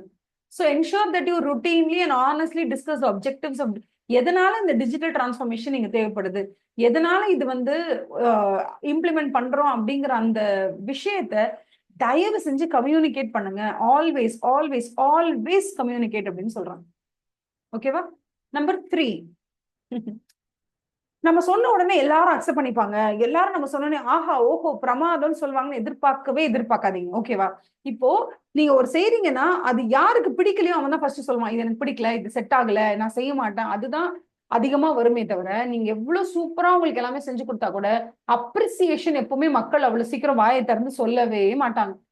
ஏதாவது பிடிக்கலன்னா தான் ஃபர்ஸ்ட் சொல்லுவாங்க. அதனால நீங்க ஒரு change management process or digitally நீங்க ஏதோ ஒரு விஷயத்தை டிரான்ஸ்ஃபார்ம் பண்றீங்கன்னா டிஜிட்டல் டிரான்ஸ்ஃபர்மேஷன் பண்ணும்போது நீங்க எதிர்பார்த்துட்டு தான் இருக்கணும். ஓகே, எப்படியும் இவனுங்கெல்லாம் வந்து நம்ம சொன்ன உடனே சூப்பர் அப்பெல்லாம் சொல்ல போறது இல்ல, ஏதாவது 4 குறையதான் சொல்ல போறாங்க. இது பிடிக்கல, அது சரியில்லை, இது நாங்க செய்ய மாட்டோம், சண்டைக்கு வருவாங்க. அப்படின்னு நீங்க முதல்ல எதிர்பாருங்க. You have to be ready for resistance. Who have to be ready? The management of the company, of the business should be ready to face such resistance from the employees, from the lower management, from the middle level management, because they will not always go like okay chill, நீங்க சொல்ற நம்ம பண்ணிடலாம் அப்படின்னு போக மாட்டாங்க. There are situations where people will think that okay எனக்கு set ஆகாது, நீ என்ன இப்படி சொல்றீங்க, அப்படி செய்ய முடியாதுன்ற ரெசிஸ்டன்ஸ் இருக்கும். ஓகேவா? அது அவங்களோட நன்மைக்காவே இருந்தா கூட C for example it's very simple. ஒரு சில ஹெல்த் பெனிஃபிட்ஸ், ஒரு சில ஹேபிட்ஸ் கொடுக்கும் நமக்கு. காலையில சீக்கிரம் எழுந்திரிக்கணும் 5 o'clock. You know that getting up earlier is good for your health. At least by 6 o'clock is pretty good. But then you're not able to do it. Why? Even though you know that it is good for your own health, you still are not able to do it. Which means ஒரு மாற்றத்தை நாம் கொண்டு வரும் பொழுது இந்த மாற்றம் கொண்டு வந்தால் நம்மளோட பர்சனல் டிசிப்ளின் இன்னும் இன்க்ரீஸ் ஆகும். நம்மளால ஃபியூச்சர்ல இன்னும் நிறைய டூல்ஸ் அண்ட் டெக்னிக்ஸை கத்துக்க முடியும் கம்ப்யூட்டர்ல, ஏஐல அப்படின்னு தெரிஞ்சாலுமே கூட ஒரு ஹோம் மேக்கர் என்ன பண்ணுவாங்க, நாங்க இதெல்லாம் படிக்கணும், நாங்க என்ன இப்ப பண்றது பைத்தான் தானே, அது எனக்கு தெரியும் தானே, அது எனக்கு போதும், நீங்க எதுக்கு புது புதுசா லாங்குவேஜஸ் எல்லாம் கொண்டு வந்து எனக்கு சொல்லி கொடுக்குறீங்க, அது இப்ப எனக்கு கத்துக்கிறதுக்கு டைம் இல்ல, why should I learn it? Even though they know that it is good for their own personal career graph, they still will have some kind of resistance. இந்த ரெசிஸ்டன்ஸ் இருக்கும், இது மாதிரிதான் சண்டை போடுவாங்க, இது மாதிரி தேவையில்லாம சேலஞ்ச் பண்ணுவாங்கன்னு தெரிஞ்சாலும் நீங்க கொஞ்சம் ரெடியா இருங்க அவங்களால ஹேண்டில் பண்றதுக்குன்னு சொல்றாங்க. அதுக்கப்புறம் கொஞ்சம் கொஞ்சமா இம்ப்ளிமெண்ட் த சேஞ்சஸ், கிராஜுவலா கொஞ்சம் கொஞ்சமா இம்ப்ளிமெண்ட் பண்ணுங்க. People will get adapted. கொஞ்சம் பொறுமையா தான், பட் கிராஜுவலா அவங்க வந்து they will be prone to change. அப்படி சேஞ்ச் பண்ணும்போது they will have some difficulty. For example, ரெகுலரா கண்ணாடி போட்டுக்கிட்டே இருக்கீங்கன்னு வச்சுக்கோங்களேன். திடீர்னு ஒரு நாள் கண்ணாடி போடாம இருக்கீங்கன்னா உங்களால பார்க்கவே முடியாது, விஷனே சரியா இருக்காது. நீங்க ஏதோ ஒரு ட்ரீட்மெண்ட்ல இருக்கீங்க, அப்போ சொல்றாங்க நீங்க கண்ணாடி போடக்கூடாது, பட் உங்களால ஃபுல்லா கழட்டி வச்சிட முடியாது. So what you do is, நாங்க நேச்சுரலாக ஐசைட் இன்க்ரீஸ் பண்றோம். It is some kind of acupressure ஒரு அக்யூபங்க்சர் whatever. நீங்க வந்து டெய்லி ஃபுல் டே போட்டிருக்கீங்களா கண்ணாடி? ஸோ டெய்லி நீங்க என்ன பண்ணுங்கன்னா, நார்மலா இருக்கிறப்ப போடாதீங்க, எதை படிக்கும் போது மட்டும் போடுங்க, இல்ல ஏதாவது கான்சென்ட்ரேட் பண்ணி பண்ணும்போது மட்டும் போடுங்க. அப்போ ஜென்ரலா வந்து ஒரு நாளைக்கு ஃபுல்லி 24 ஹவர்ஸ் கண்ணாடி போடுறீங்கன்னா, ஃபர்ஸ்ட் இனிஷியல் என்ன பண்ணுங்க, 24 ஹவர்ஸ்ன்றது தூங்குற டைம் டிடெக்ட் பண்ணிடுங்க. 16 மணி நேரம் கண்ணாடி போடுறீங்களா, அந்த 16 மணி நேரத்தை ஃபர்ஸ்ட் வீக் என்ன பண்றீங்கன்னா, ஒரு 10 மணி நேரம் கண்ணாடி போடுங்க, 6 ஹவர்ஸ் குறைச்சிங்க. இப்படி கிராஜுவலா கொஞ்சம் கொஞ்சமா குறைச்சி 0க்கு வாங்கன்னு சொல்றாங்க. அதை ட்ரை பண்ணும்போது கண்டிப்பா அந்த பேஷண்ட் இருக்காங்கல்ல, அவங்களுக்கு கஷ்டம் இருக்கும். கண்ணாடி போடாம ஃபர்ஸ்ட் ஃபியூ டேஸ்லாம் சுகரே எடுத்துக்காம 1 மந்த் சேலஞ்ச் எல்லாம் இருக்குல்ல, அதுல சொல்லுவாங்க, ஐயோ முதல் 2 நாள் 3 நாள் பைத்தியம் பிடிக்கிற மாதிரி இருந்தது. அந்த 2-3 நாள் பைத்தியம் பிடிக்கிற மாதிரி இருக்கிற டைம்ல கூட இருக்கவங்களோட support is very important. You can do it, this is what you have to do, we will assist you, we will help you. அந்த அசிஸ்டன்ஸும் ட்ரைனிங்கும் அந்த மாறுதலுக்கு உட்படுத்தப்பட்ட அந்த பர்சனுக்கு ரொம்ப முக்கியம். நீங்க சொல்றீங்க ஒரு ஆபீஸ்ல ஒர்க் பண்றவங்க இது வரைக்கும் வந்து his been working without computer, வெளியில சைட் ஒர்க் தான் பார்த்துட்டு இருக்காங்க, இப்போ கம்ப்ளீட்டா வந்து லேப்டாப் கொடுத்து ஒர்க் பண்ண வச்சிட்டீங்க அப்படின்னா அவங்க வந்து இனிஷியலா they will feel very very very rebellious and கடுப்பெல்லாம் இருப்பாங்க. அந்த டைம்ல நீங்க அவங்களுக்கு போதுமான அளவு you have to offer them assistance, help, training இதெல்லாம் கொடுத்தா okay they will definitely come back. ஒன்றும் பிரச்சனை இல்லை, நான் இருக்கேன், நான் எப்படியாவது வந்துருவேன் அப்படின்ற அந்த ஒரு கான்ஃபிடன்ஸ் அவங்களுக்கு கொடுக்கறதுக்கு you need some framework. அந்த ஃப்ரேம் ஒர்க்ல நீங்க கொஞ்சம் அவங்களுக்கு ஹெல்ப்ஃபுல்லா அசிஸ்டன்ஸ் கொடுக்குற மாதிரி இங்க இருக்கணும். ஸோ இதுதான் அந்த 5 headings. Number 1, specify the digital டிரான்ஸ்ஃபர்மேஷனோட எய்ம் அண்ட் ஆப்ஜெக்டிவ்ஸ். இது number 1. Number 2, always communicate that digital transformation is being brought for this purpose. It is for your good, it is for my good, it is for everybody's good. You better understand it, you better embrace it, don't resist it. We are working together for the bigger benefit of the entire organization. We are not pushing you off the cliff. We are trying to embrace you. எல்லாரும் ஒன்னா வாங்க, எல்லாரும் ஒன்னா develop ஆகலாம், grow ஆகலாம் அப்படிங்கிற அந்த ஒரு இன்க்ளூசிவ்னஸ் நீங்க கொண்டு வாங்க. Keep them informed. அவங்களுக்கு திடீர்னு போய் அந்த டிஸ்கிரிப்ஷனை கொடுக்காதீங்க. அண்ட் நீங்க சொன்னோன்னே எல்லாரும் அக்செப்ட் பண்ணிப்பாங்கன்னு நினைக்காதீங்க. B ready for resistance, implement the changes gradually and offer them assistance and help and training. இந்த 5த்தையும் நீங்க அப்படியே அழகா பண்ணீங்கன்னா you will be able to manage the change during digital transformation. அப்போ உங்களால என்ன பண்ண முடியும், ஈஸியா அந்த சேஞ்ச் மேனேஜ்மெண்ட்டை உங்களால கொண்டு வர முடியும் அப்படின்னு சொல்றாங்க. ஓகேவா? ஸோ இதுதான் வந்து இதுதான் வந்து நம்ம பேசின சேஞ்ச் மேனேஜ்மெண்ட் ப்ராசஸ் அண்ட் அந்த டிஜிட்டல் டிரான்ஸ்ஃபர்மேஷன் நடக்கும்போது நம்ம சேஞ்ச் மேனேஜ்மெண்ட் எப்படி பண்ணோம் அப்படிங்கிறதுக்கு. ஓகேவா? Otherwise we are having this 7S model ஒன்று இருக்கு, இல்ல ஹார்ட் எலிமெண்ட் சாஃப்ட் எலிமெண்ட்னு இருக்கும். ஓகேவா? ஃபர்ஸ்ட் சாஃப்ட் எலிமெண்ட் என்னன்னு படிச்சிடலாம். மொத்தமே வந்து 7 தான் இருக்கும், 7S தான் இருக்கும். மொத்தமே 7 தான், அதுல 3 வந்து ஹார்டு. ஸோ நீங்க ஏதாவது ஒண்ணு படிச்சுக்கிட்டா கூட போதும். ஹார்டு எதுன்னு படிச்சுக்கிட்டீங்கன்னா கூட பேலன்ஸ் இருக்கிறது சாஃப்ட் ஞாபகம் வச்சுக்கலாம். ஸோ இங்க பாருங்களேன், ஸ்ட்ராட்டஜி ஹார்ட் எலிமெண்ட், இது இப்படிதான் ஃபாலோ பண்ணணும். This is strategy. காஸ்ட் லீடர்ஷிப்னா காஸ்ட் லீடர்ஷிப் தான், இதை ஃபாலோ பண்ணித்தான் ஆகணும். அது ரூல் புக்காவே எழுதப்பட்டிருக்கும், ரிட்டர்ன் ஃபார்மேட்ல இருக்கும். Strategy hard element. Number 2, structure. என்ன இது ஸ்டார்ட் அப்பா, நான் எல்லார்ட்டையும் வந்து பேசிக்கிறீங்க, நான் யார் தெரியுமா, சிஇஓ, என்கிட்ட எல்லாம் நீ எல்லாம் பேசக்கூடாது, டேரக்டா போய் உன் சூப்பர்வைசர் கிட்ட பேசுவோம், உன் சூப்பர்வைசர் உன்னோட மேனேஜர்கிட்ட பேசுவான், உன் மேனேஜர் தான் வந்து உங்களோட ஜிஎம் கிட்ட பேசுவான், ஜிஎம் தான்டா என்கிட்ட வந்து பேசுவான், how dare you come and talk to me directly அப்படிங்கிற மாதிரி சில சண்டை போடுவாங்க. ஆர்கனைசேஷன் ஸ்ட்ரக்சர் இருக்குல்ல, அந்த ஸ்ட்ரக்சருக்குன்னு ஒரு இம்பார்ட்டன்ஸ் இருக்கு. You can simply straight away go and talk to prime minister. You have to talk to your area first. அதுக்கப்புறம் அங்கேருந்து ஒரு ஸ்டேட் லெவலுக்கு போய் அங்கேருந்து யூனியனுக்கு போகணும். சும்மா எடுத்தவொடனே எல்லாத்துக்கும் வந்து you can talk to PM. So அந்த structure is very very very important. எப்படி வந்து ஒரு டிபார்ட்மெண்ட் ஒர்க் பண்றாங்க, எப்படி கொலாபரேட் பண்றாங்க, ஒரு ப்ராப்ளம்னா யார்கிட்ட இன்ஃபார்ம் பண்ணணும். That is very important. Structure is a hierarchical structure, is return format, document பண்ணி வச்சிருக்கிற ஒரு விஷயம். அதே மாதிரி சிஸ்டம்ஸ் என்ன அப்படின்னா இதெல்லாம் சொல்றாங்க பாருங்க. House which formal and informal processes is the company's structure based on. ஓகேவா? எதை பேஸ் பண்ணி நம்மளோட ப்ராசஸ்லாம் இருக்கு, which formal or informal process, எந்த ப்ராசஸ் நீங்க ஃபாலோ பண்றீங்க, இன்புட் ப்ராசஸ் அவுட்புட்டா, இல்ல வாங்கி விற்கிற பிசினஸ் பண்றீங்களா, இல்ல மேனுஃபேக்சரிங் பிசினஸ் பண்றீங்களா, இல்ல பொருள் யாரோ ஒருத்தர் ப்ரொடியூஸ் பண்றாங்க, சேலும் யாரோ ஒருத்தர் பண்றாங்க, யாரோ வாங்கிக்கிறாங்க. நான் என்ன பண்றேன்னா I am just mediator. What kind of system, what is the procedural systems that is involve in your business? என்ன மாதிரி ப்ராசஸ் பண்றீங்க? அதுதான் சிஸ்டம் ப்ராசஸிங்கிறது. அதுதான் ஓகேவா? என்ன என்ன ப்ராசஸ்ல இருக்கீங்க, என்ன சிஸ்டம்ல இருக்கீங்க, இது எல்லாமே எஸ்டாப்ளிஷ்டு. அதனால இதெல்லாம் ஹார்ட் கோர் எலிமெண்ட் அப்படின்னு சொல்றது. ஸ்ட்ராட்டஜி நம்பர் 1 வந்து ஸ்ட்ராட்டஜி, நம்பர் 2 ஸ்ட்ரக்சர், நம்பர் 3 வந்து சிஸ்டம். இல்லைங்க நாங்களாம் ரொம்ப சாஃப்ட், ஷேர்டு வேல்யூ. என்ன வேல்யூ சிஸ்டம்? ஓகேவா? உள்ள இருக்கிற ஸ்டாஃப் எல்லாம் ஹிந்தி தெரிஞ்சவங்களா தெரியாதவங்களா, உள்ள இருக்கிற ஸ்டாஃப் எல்லாம் வந்து அர்பன் ஏரியாவா ரூரல் ஏரியால இருந்து வராங்களா, அந்த மாதிரி.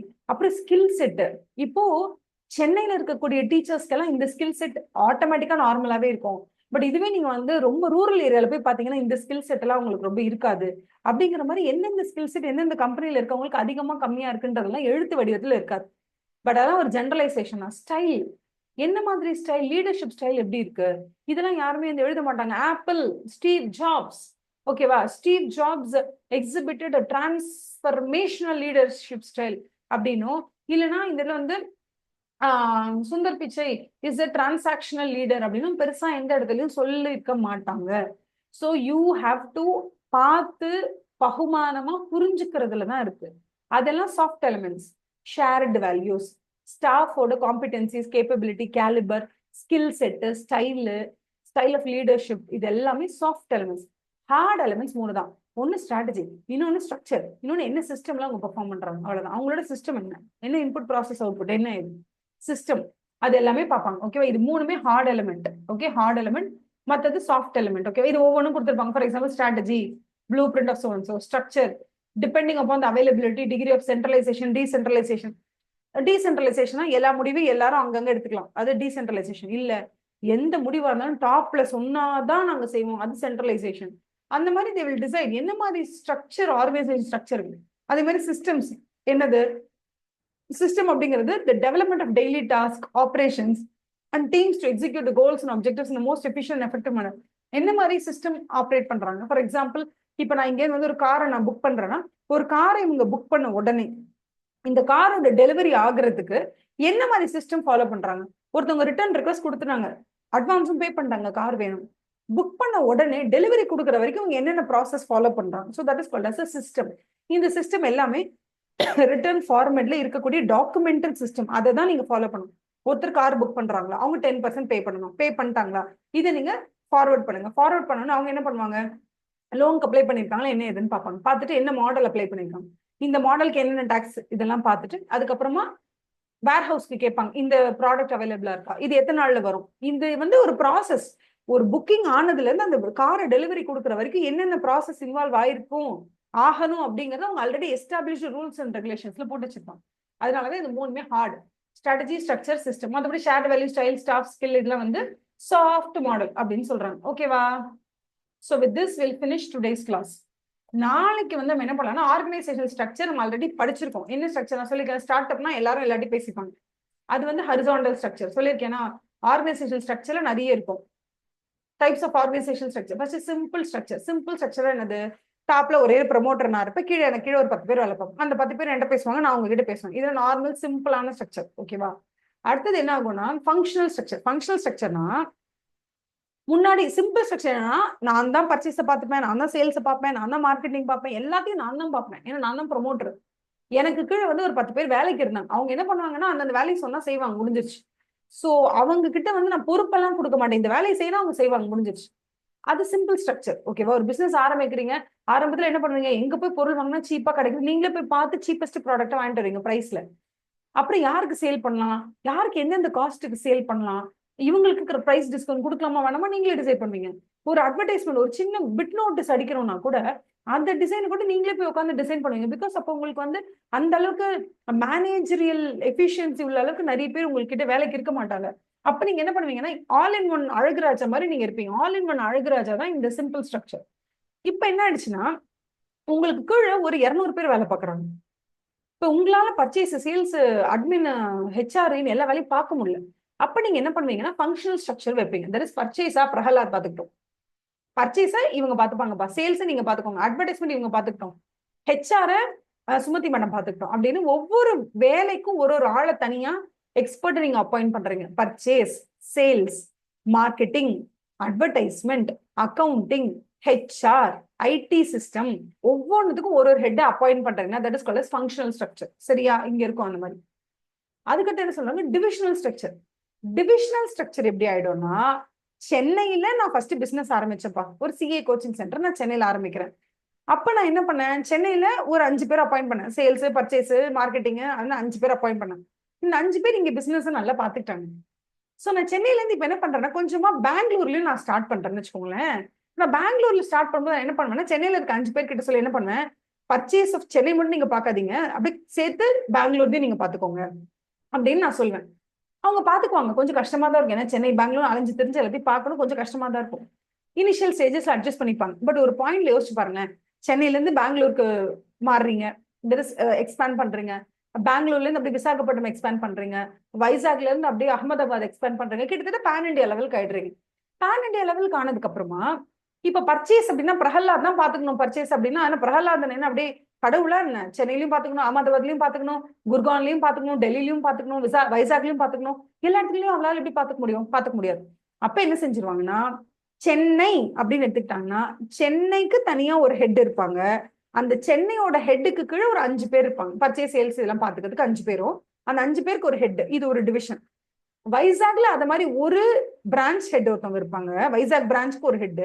அங்க இருக்க பர்ச்சேஸ், அங்க இருக்க சேல்ஸ், அங்க இருக்க அட்மின், அங்க இருக்கிற ஐடி, அங்க இருக்கக்கூடிய அக்கௌண்டிங் டிபார்ட்மெண்ட், அங்க இருக்கக்கூடிய ஹெச்ஆர் டிபார்ட்மெண்ட், இந்த 5 டிபார்ட்மெண்ட்டை பாத்துக்கிறதுக்கு அங்க 5 பேர் தனித்தனியா இருப்பாங்க.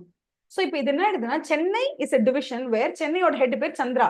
சந்திராக்கு கீழே 5 பேர். அந்த 5 பேர் யார் யார்? Purchase, sales, admin, HR, accounting, IT, அந்த மாதிரி. அந்த மாதிரி இங்க என்னன்னா, சந்திராக்கு கீழே ஒரு 7 பேர். இந்த 7 பேரும் ஃபங்க்ஷனல் எக்ஸ்பர்ட்ஸ். அந்த 7 பேருக்கு டாப்ல சந்திரா இருப்பாங்க. சோ சென்னை ரிலேட்டட் எனி ப்ராப்ளம்னா நீங்க சந்திராவை தான் கேட்கணும். சென்னையில பர்ச்சேஸ் ரிலேட்டட் ஏதாவது பிரச்சனைனா மட்டும் தான் நீங்க பிரகலாத கேட்கணும். இப்ப வைசாக்ல எந்த பிரச்சனை இருந்தாலும் சரி, நீங்க விஜய் தான் கேட்கணும். ஓகே, வைசாக்ல என்ன பிரச்சனை நீங்க விஜய் கேட்கலாம். ஓகே, ஆனா வைசாக்ல ப்ரொடக்ஷன்ல ஒரு பிரச்சனை அப்படின்னா நீங்க பிரகாஷ தான் கேட்கணும். அந்த மாதிரி ஒரு ஏரியா, அந்த ஏரியாவுக்கு ஒரு ஹெட், அந்த ஹெட்டுக்கு கீழே வேலை செய்ய ஒரு 5 பேர். இப்ப இதனால ஓகே, குஜராத் ஆபரேஷன்ஸ் தனி, வைசாக் தனி, சென்னை தனி, பெங்களூர் தனி, அப்படியே தனித்தனி ஒரு டிவிஷனா பிரிச்சுடுறீங்க. இந்த டிவிஷனா பிரிக்கும் போது என்ன ஒரு ஸ்பெஷல் தெரியுமா? டிவிஷனா பிரிக்கும் பொழுது ஒரு பர்டிகுலர் தனிப்பட்ட ஒரு டிவிஷன் செல்ஃப் சஸ்டெயின்டா, செல்ஃப் சஃபிஷியன்டா, அதுவே ஒரு தனியா பிசினஸ் மாதிரி. அதுக்கு ஒரு பிசினஸ் ஹெட் சந்திரான்னு ஒருத்தவங்க இருப்பாங்க. அங்க பர்ச்சேஸ் பார்க்க ஒரு ஆள் இருப்பாங்க, சேல்ஸ் பார்க்க ஒரு ஆள் இருப்பாங்க, ஹெச்ஆர் பார்க்க ஒரு ஆள் இருப்பாங்க, அக்கௌண்ட்ஸ் பார்க்க ஒரு ஆள் இருப்பாங்க, ஐடிக்கு தனி ஒரு ஆள் இருப்பாங்க. சோ தனியா பார்த்தா அவங்களே ஒரு சின்ன குட்டி பிசினஸ் மாதிரி இருப்பாங்க. இந்த மாதிரி குட்டி குட்டி குட்டி குட்டியா 100 டிவிஷன்ஸ் சேர்ந்ததுதான் ஒரு என்டையர் பிசினஸ் எம்பையரா இருக்கும். அதனாலதான் என்ன பண்ணுவாங்கன்னா, ஒரு டிவிஷனல் ஸ்ட்ரக்சர் பிரிக்கும் போது, இப்ப சென்னை நீங்க எடுத்துக்கிட்டீங்கன்னு வச்சுக்கோங்களேன். இப்ப சென்னையில நீங்க இனிஷியலி ஆரம்பிச்சது ஒரு சிஏ கோச்சிங் ஆரம்பிச்சிருக்கீங்க சென்னையில. அப்படியே கொஞ்சம் கொஞ்சமா பேன் இண்டியா லெவல்ல இம்ப்ரூவ் ஆயிட்டீங்க. இப்ப சென்னை ஆபரேஷன்ஸை பாத்துக்கிறதுக்கு சந்திரான்னு ஒருத்தவங்க இருக்காங்கன்னா, சந்திராக்கு கீழே ஒரு 8 பேர் வேலை பார்க்கறாங்க. ஃபங்க்ஷனல் லெவல் எக்ஸ்பர்ட்னு சொல்லிட்டு ஒரு 6-7 பேர் வேலை பார்க்கறாங்கன்னா, இப்ப சந்திரா என்ன பண்ணுவாங்க, வாட் ஷீல் டூ அப்படின்னா, இப்ப சென்னையில சிஎஸ்க்கு, அப்புறம் சிஎம்ஏக்கு, அப்புறம் +1 +2க்கு, காமர்ஸ்க்கு எல்லா கிளாஸஸும் நம்ம எடுக்கிறோம்னு வச்சுக்கோங்களேன். இப்ப என்ன பண்ணுவீங்க, சென்னை ஆபரேஷன்ஸ்ல CA, CS, CMA, +1 +2, CPA, US CMA அப்படின்னு எல்லாத்தையும் நீங்க சென்னை ஆபரேஷன்ஸ்குள்ள கொண்டு வரீங்கன்னா, all the products that we are launching, whether it is CA கோர்ஸா இருக்கலாம், சிஎம்ஏ கோர்ஸா இருக்கலாம், சிஎஸ் கோர்ஸா இருக்கலாம், எல்லா கோர்ஸையும் பாத்துக்கிறது சந்திரா தான். அப்படின்னா அப்ப என்ன ஆயிடும், சென்னையில இருக்கக்கூடிய எல்லா கோர்ஸையும் பாத்துக்கிற அந்த சந்திரா அப்படிங்கிறவங்க அந்த என்டையர் பிசினஸ் யூனிட்டுக்கு பேர் ஸ்ட்ராட்டஜிக் பிசினஸ் யூனிட்னு ஆயிடும். ஏன்னா அந்த சிஏ மட்டும் இல்ல, சிஏ, சிஎஸ், சிஎம்ஏ, யூஎஸோட சிபிஏ, ஏசிசியோட ஐஎஃப்ஆர்எஸோட டிப்பின் ஐஎஃப்ஆர்எஸ், ஏகப்பட்ட கான்செப்ட்ஸ் அவங்களே டீல் பண்ணிக்கிறாங்க. அதனால இந்த entire Chennai stretch we call it as, இது ஸ்ட்ராட்டஜிக் பிசினஸ் யூனிட் அப்படின்னு. ஸ்ட்ராட்டஜிக்கலி இதுவே தனியா ஒரு பிசினஸ் மாதிரிப்பா அப்படின்ற மாதிரி ஒரு கான்செப்ட்ல கொண்டு வந்து நம்மகிட்ட பேசுவாங்க. அதுதான் ஸ்ட்ராட்டஜிக் பிசினஸ் யூனிட் நம்ம சொல்லுவோம். அது லேட்டர் ஆன் கூட நான் சொல்றேன் என்னன்னு. ஓகே, ஃபர்ஸ்ட் ஆஃப் ஆல் உங்களுக்கு ஞாபகம் இருக்கா, ஒரு ஆள் நான் மட்டும் தான் இருக்கேன், நான் தான் எல்லா வேலையும் பாத்துக்கிறேன், எனக்கு ஹெல்ப்புக்கு ஒரு 4 பேர் இருக்காங்க, அவ்வளவுதான். அப்படின்னு நான் சிம்பிள் ஸ்ட்ரக்சர், நான் தான் பர்ச்சேஸ், நான் தான் சேல்ஸ், நான் தான் அக்கௌண்டிங், நான் தான் ஹெச்ஆர், நான் தான் எல்லாமே. நான் சொல்ற வேலையை செய்யறதுக்கு எனக்கு வேலை ஆட்கள் இருக்காங்க, அவ்வளவுதான். அதுதான் சிம்பிள் ஸ்ட்ரக்சர். இப்ப எனக்கு கீழே ஒரு 200 பேர் வேலை பாக்குறாங்க. பர்ச்சேஸை பாத்துக்க பிரகலாது, ஓகேவா, சேல்ஸ் பாத்துக்க சந்தோஷம் 5 பேர் இருக்காங்கன்னா, that is called as what, functional level. ஒன்னொன்னும் ஒருத்தர் பாத்துக்கிறாங்க, அது functional level. Okay, functional structure. Divisional ஸ்ட்ரக்சர்னா நான் ஹெட் சந்திரா, எனக்கு 5 பேர். இந்த மாதிரி அங்க அகமதாபாத்ல ஒரு அஜ்மல் இருப்பான், அவனுக்கு 5 பேர். அது ஒரு டிவிஷன், நான் ஒரு டிவிஷன், இவங்க ஒரு டிவிஷன். டிவிஷன் பேஸ்ட் ஆன் ஜியோகிராஃபியா இருக்கலாம். இல்ல சென்னைக்குள்ளே என்ன தெரியுமா ஆகும், சம்டைம்ஸ் சிஏ ரிலேட்டடா பாத்துக்கிறதுக்கு நான் தான்ப்பா அப்படின்னு சொல்லிட்டு என்ன பண்ணுவாங்க, அஜித் சொல்லுவாங்க. சிஎம்ஏ ரிலேட்டடா பாத்துக்கிறதுக்கு எல்லாத்துக்கும் மனோஜ் தான் இருக்கணும், மனோஜ் சொல்லுவாங்க. சிஎஸ் ரிலேட்டடா இருக்கிறது எல்லாத்தையும் பாத்துக்கிறதுக்கு வந்து செந்தில் தான் இருக்கணும், செந்தில்.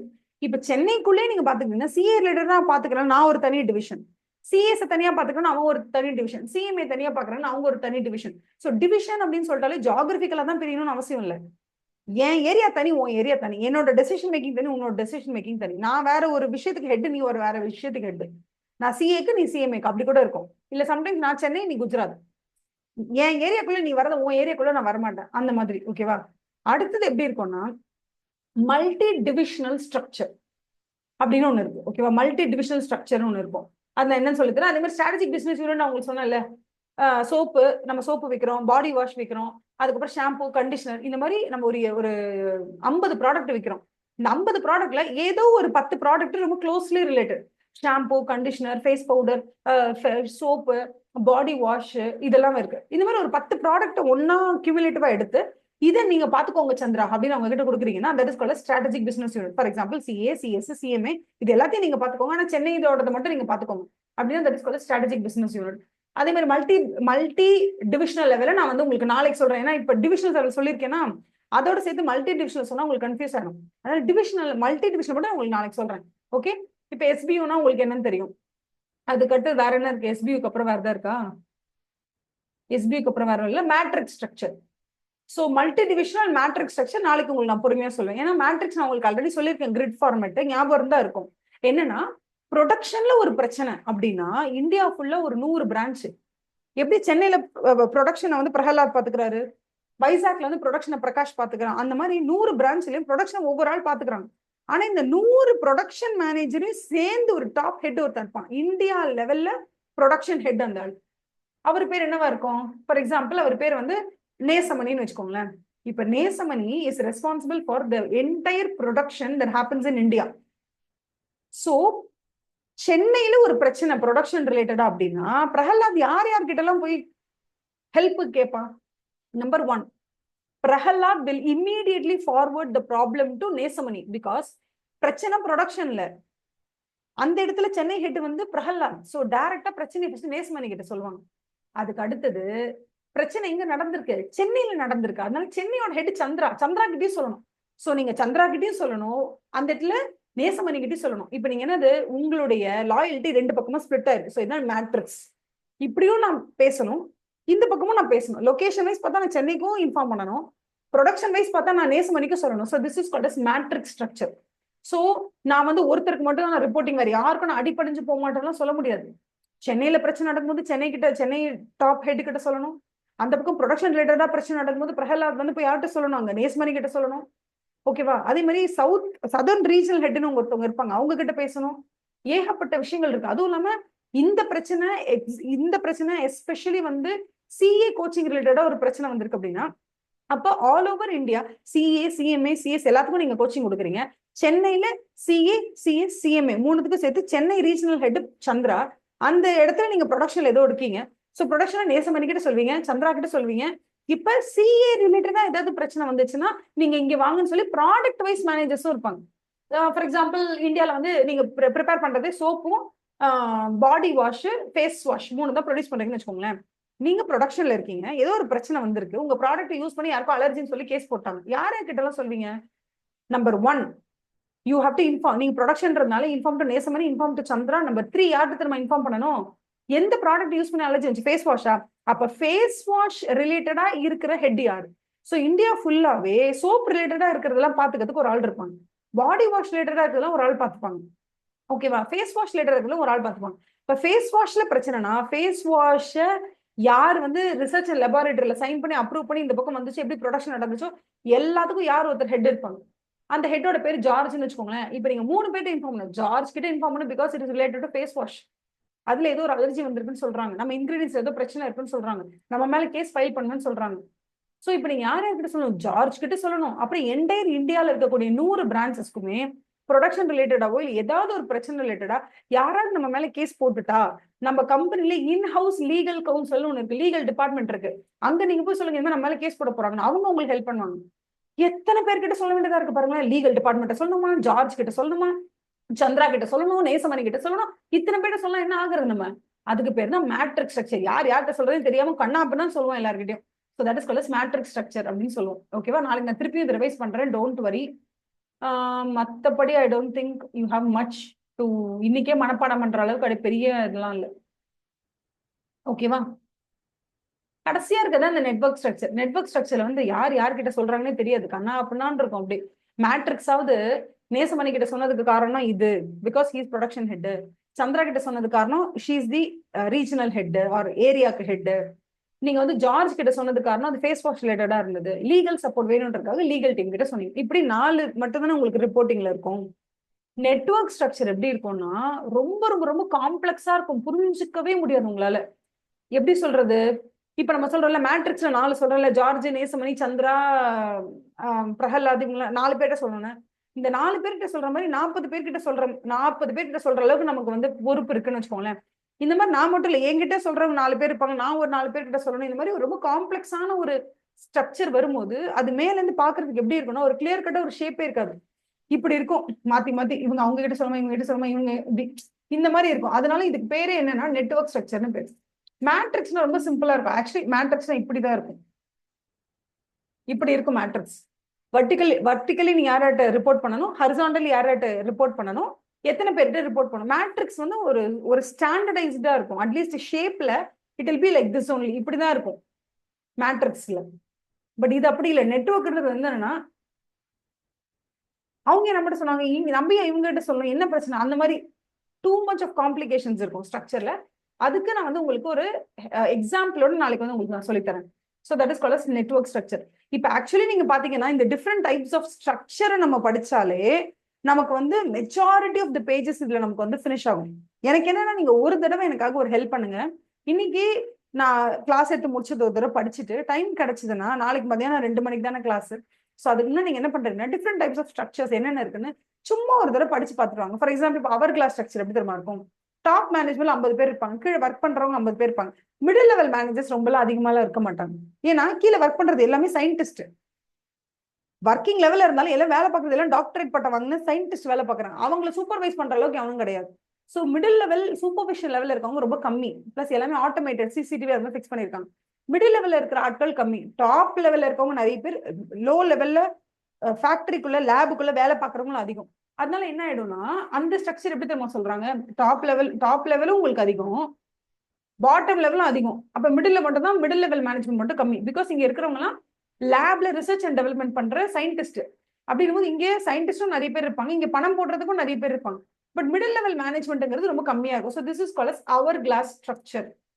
ஓகேவா? This is called as our class structure அப்படின்னு சொல்லுவாங்க. ஓகேவா? இது வரைக்கும் தான் நம்ம வந்து நாளைக்கு ஃபர்ஸ்ட் செஷன்ல முடிக்கணும்.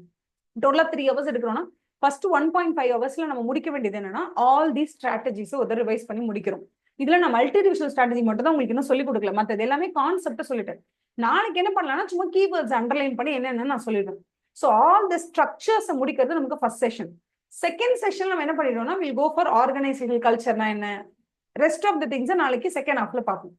சப்போஸ் ஏதாவது பெண்டிங் இருக்கு, நம்மளால நாளைக்கு முடிக்க முடியல அப்படின்ற பட்சத்துல நம்ம என்ன பண்ணலாம்னா ப்ராபப்ளி தேர்ட் டே நம்ம இதை வந்து எடுத்துட்டு போகலாம். இல்லைன்னா மோஸ்ட்லி நாளைக்கு முடிக்கிறதுக்கு நம்ம பார்க்கணும். ஓகேவா? ஆர்கனைசேஷனல் ஸ்ட்ரக்சர் எனக்கு தெரிஞ்சு நாளைக்கு நம்ம வந்து முடிச்சிடலாம் தான் நினைக்கிறேன். ஒன்றும் பெரிய இஷ்யூஸ் இருக்காது. அப்படி இல்லைனாலுமே நம்ம 1 டே எக்ஸ்ட்ரா எடுத்துக்கிட்டு கூட நம்ம வென்ஸ்டே அன்னைக்கு மத்தியானம் இதே மாதிரி உட்காந்து ப்ராபப்ளி ஒரு 1 hour பேலன்ஸ் கண்டென்ட் ஏதாவது இருக்கும், அதை முடிச்சுட்டு will just close the strategic management session. ஐயோ ஓகேவா புரியுதா? எனக்கு ஸ்ட்ராட்டஜிக் மேனேஜ்மெண்ட் மட்டும் நடத்தும் போது கொஞ்சம் இங்கிலீஷ் வந்துருது, ஏன்னா அது சப்ஜெக்டே அப்படி இருக்காதுனால. நான் வந்து வேணும்னு இங்கிலீஷ் பேசல, பேசும்போதே நார்மலாவே எக்ஸ்பிளைன் பண்ணும்போதே அந்த வேர்ட்ஸ் நார்மலா வந்துருது. அதனால so you comfortable in understanding. நாளைக்கு எனக்கு ஒரு ஹெல்ப் மட்டும் பண்ணுங்க, டிஃப்ரெண்ட் டைப்ஸ் ஆஃப் ஸ்ட்ரக்சர்ஸ் மட்டும் ஒரு தடவை ஒன்று படிச்சுட்டு வாங்க. இல்லை நான் சொன்னதை நல்லா ஞாபகப்படுத்தி you know become very familiar with all those structure. இப்போ our class structure, network structure, matrix, simple structure, சிம்பிளுக்கு அப்புறம் ஃபங்க்ஷனல் ஸ்ட்ரக்சர், ஃபங்க்ஷனலுக்கு அப்புறம் டிவிஷனல், டிவிஷனலுக்கு அப்புறம் மல்டி டிவிஷனல், மல்டி டிவிஷனலுக்கு அப்புறமா you have SBU, our class structure, இது நெட்வொர்க் ஸ்ட்ரக்சர், மேட்ரிக்ஸ். இது வந்து நீங்க நல்லா ரிப்பீட் பண்ணி சொல்லும் போது தான் நீங்க விஷுவலைஸ் பண்ணுவீங்க வாட் கைண்ட் ஆஃப் மேனேஜ்மெண்ட். இப்போ டாட்டாலாம் இருக்காங்கன்னா எப்படி அவங்க மேனேஜ் பண்றாங்க, ரிலையன்ஸ் எப்படி மேனேஜ் பண்றாங்க, மிட்டல் குரூப் ஆஃப் இண்டஸ்ட்ரீஸ் எப்படி மேனேஜ் பண்றாங்க, ஒரு அருண் ஐஸ்கிரீம் எடுத்துக்கிட்டு அவங்க எப்படி மேனேஜ் பண்ணாங்க. அருண் ஐஸ்கிரீம் இருக்கு, ஐபேக்கோ இருக்கு, ஹாப் டெய்லி இருக்கு, ஓகேவா, ஆரோக்கியா மில்க் இருக்கு. அப்படி பார்த்தா அவங்க கிட்ட ப்ராடக்ட்ஸ் ஒரு 5 ப்ராடக்ட்ஸ் இருக்கு. ஆரோக்கியா பத்தி எந்த பிரச்சனை வந்தாலும் டீல் பண்றதுக்கு ஒருத்தவங்க இருப்பாங்க. ஐபேக்கோக்கு ஒரு ஹெட் இருப்பாங்கல்ல, ஓகேவா. சோ அது மாதிரி ஆரோக்கியாக்கு ஒரு ஹெட், ஐபேக்கோக்கு ஒரு ஹெட். ஒவ்வொரு ஐஸ்கிரீம்லயும் அருண் ஐஸ்கிரீம், ஐபேக்கோ, இது ரெண்டுக்கும் தந்தனி ஹெட் இருப்பாங்க. இந்த ஹெட் இருக்கும்போது டீல் பண்றது எப்படி, ஒரு பிரச்சனை வந்துச்சுன்னா யார்கிட்ட ஃபர்ஸ்ட் போறது, யார் அதை ஃபர்ஸ்ட் சால்வ் பண்ணுவாங்க. அதுக்கு முதல்ல அந்த hierarchy is very important. So நம்ம கம்பெனியோட ஸ்ட்ரக்சர் எப்படிங்கிறது நமக்கு தெரியணும், இல்லைன்னா ரொம்ப ப்ராப்ளமேட்டிக் ஆயிடும். ஸோ அந்த ஸ்ட்ரக்சர் நம்ம கம்பெனிக்கு எந்த ஸ்ட்ரக்சர் சூட் ஆகும்னு தெரிஞ்சுக்கிட்டு தான் நம்ம அந்த ஸ்ட்ரக்சருக்குள்ளேயே போகணும். பவர் கிளாஸ் ஸ்ட்ரக்சர் யாருக்கெல்லாம் ஃபிக்ஸ் ஆகும், நல்லா படிச்சு டாக்டரேட் PhD வரைக்கும் வாங்கினவங்க தான் அந்த லேபுக்குள்ள ஒர்க் பண்றாங்க. அவங்களை சூப்பர்வைஸ் பண்ற அளவுக்கு யாரும் இங்க கிடையாது. ஸோ யாரும் 10th +2 முடிச்சுட்டு வந்து உட்காந்து பெகட்ரான்லயோ இல்ல வந்து விஸ்ட்ரான்லயோ இல்ல என்ன சொல்றது, அந்த மாதிரி ஒரு மேனுஃபேக்சரிங் செக்டர்ல வந்து யாரும் வந்து ஒர்க் பண்ணல. பின்னாடியே வந்து உட்காந்துட்டு ஒரு சூப்பர்வைசர் வந்துட்டு வேலையை பாரு ஆடு மேய்க்கிறதுக்கு. Here people who are working inside the lab are like they are technicians, they doctors, they doctorate பட்டம் வாங்கினவங்க, அவங்க எல்லாமே சயின்டிஸ்ட். அவங்க 50 பேர் வேலை பார்க்கறாங்க, மேல பணம் போட்டோம், க்ரௌட் ஃபண்டிங் சொல்லுவோம். ஒருத்தர் 1 கோடி போட்டிருக்காங்க, மொத்தம் 50 கோடி ரூபாய் போட்டு அந்த ரிசர்ச் நடக்குது அந்த இடத்துல. ஸோ டாப் லெவல் மேனேஜ்மெண்ட்லயும் ஒரு 50 பேர் இருக்காங்க, லோ லெவல்ல இருக்கிற அந்த சயின்டிஸ்டும் ஒரு 50 பேர் இருக்காங்க. மிடில் அந்த சயின்டிஸ்ட் மேற்பார்வைக்கு 1 or 2 மெம்பர்ஸ் இருந்தா போதும், ஹவு ஒர்க் இஸ் பீங் டன்ங்கிறது ஓரளவுக்கு பாத்துக்கிறதுக்கு, அவ்வளவு ஸ்ட்ரீம்லைன் பண்றது. ஸோ இங்க அவர் கிளாஸ் ஸ்ட்ரக்சர் வரும். ஸோ நம்ம எந்த பிசினஸ், நமக்கு எந்த மாதிரி ஸ்ட்ரக்சர் ஃபிக்ஸ் ஆகும், எது நமக்கு ரொம்ப கம்ஃபர்டபுளா இருக்கும்னு பார்த்துட்டு தான் நம்ம வந்து நம்மளோட ஸ்ட்ரக்சரை ஃபிக்ஸ் பண்ணணும் அப்படின்னு சொல்றாங்க. ஓகேவா, ஆல் தி பெஸ்ட். இன்னைக்கு வந்து அழகா உட்காந்து ஸ்ட்ரக்சர்ஸ் எல்லாத்தையும் ஒரு தடவை படிச்சு பார்த்துட்டு நாளைக்கு ஃப்ரெஷ்ஷா கிளாஸ்க்கு வந்துருங்க. ஸோ ஃபர்ஸ்ட் செஷன்ல will finish the structures and then will go for the second செஷன்ல ரெஸ்ட் ஆஃப் த போர்ஷன்ஸ்க்கு நம்ம போயிடலாம் 5th சாப்டர்ல. ஓகேவா, எனக்கு தெரிஞ்சு நீங்க எஸ்எம் எக்ஸாமுக்கு ப்ரிப்பேர் பண்ணும்போது நீங்க ஃபர்ஸ்ட் ஃபினிஷ் பண்ண வேண்டியது என்னன்னா 5th சாப்டர் தான். படிக்கிறதுக்கு எக்ஸாம் ஓரியன்டா பாத்தீங்கன்னா மோர் weightage will be from 5th chapter. ஒரு 3 questions ஆவது 5th சாப்டர்ல இருந்து வரும். அதனால ப்ரிப்பரேஷன் அப்ப நீங்க என்ன பண்ணணும், 5th சாப்டர்ல தான் ஃபர்ஸ்ட் ப்ரிப்பரேஷன் ஸ்டார்ட் பண்ணும், அப்புறம் கோ டு 4th, அப்புறம் தான் ஃபைனலா தான் ஃபர்ஸ்ட் சாப்டர்ல ஒரு கொஸ்டின் தான் வரும், ப்ரோஆக்டிவ் ஸ்ட்ராட்டஜினா ரியாக்டிவ் ஸ்ட்ராட்டஜினா, வேற எதுவுமே வராது. அதனால இந்த கிராண்டியர் ஆஃப் த திங்ஸ்ல first 5th chapter is very important. அதனால probably if you are comfortable with it, நம்ம வெனஸ்டே ப்ராபப்ளி ஒரு 1 or 2 hours ஸ்பெண்ட் பண்ணி இது இன்னும் கொஞ்சம் வந்து நம்ம ரிவைஸ் பண்ணிக்கலாம். சப்போஸ் நாளைக்கு முடிச்சிட்டா கூட வெனஸ்டே அட்லீஸ்ட் ரிவிஷனா நம்ம வச்சுக்கலாம். Will decide that tomorrow. Let's not take much of your time today. So will sign off today. நாளைக்கு நம்ம மீட் பண்ணலாம். நாளைக்கு நீங்க என்ன பண்ண போறீங்க அப்படின்னா, நான் சொன்னது வரைக்கும் படிச்சுட்டு ரெடியா வர போறீங்க. Okay, thank you so much, have a nice day, bye.